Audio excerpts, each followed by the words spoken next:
Adam jorpo jopi pini bangkai neli kemang mate neli kar inai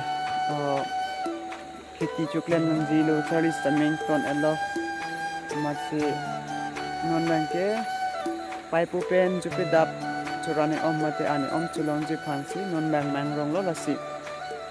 neli son jong si sai tiki nang ji blonte sai ka tiki ji son phansi chiri nang ji lalo blonte kapilo chainong nang ji lasi labang so non neli panisi abhom thuani mate sandeani neli chainong namdam policy chainong anam ke 45,000 plus laan lasi ala ignon hami tum sami na patlang iko ala hila jan biho ala hila sinon bang neli po back camera pe na patlang iko hello chainong ke thì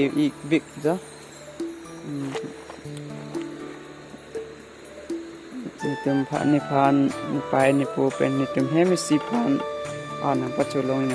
leke lam dela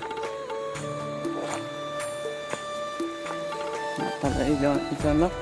boka dak lang roya rai non ka sam sejak chung frame chanang be 45,000 plus it's hard to learn harni neli one hala bang sab so bi chat la bang de chat sami hala ta thido oji nan bang ke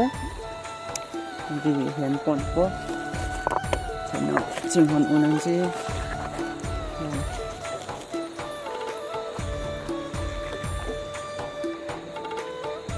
bang ke non bang ke ni hen support da hem da hem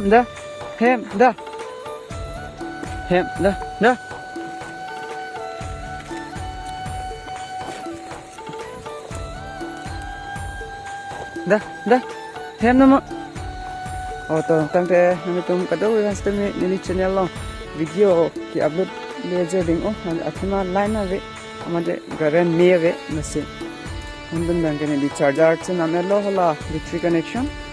battery connection में solar long ना battery long direct असन battery charger ना ना में ला से कड़ाम मेरी टीम है बांग पू ऐसे नंगराया कुंज ना आनी का सामने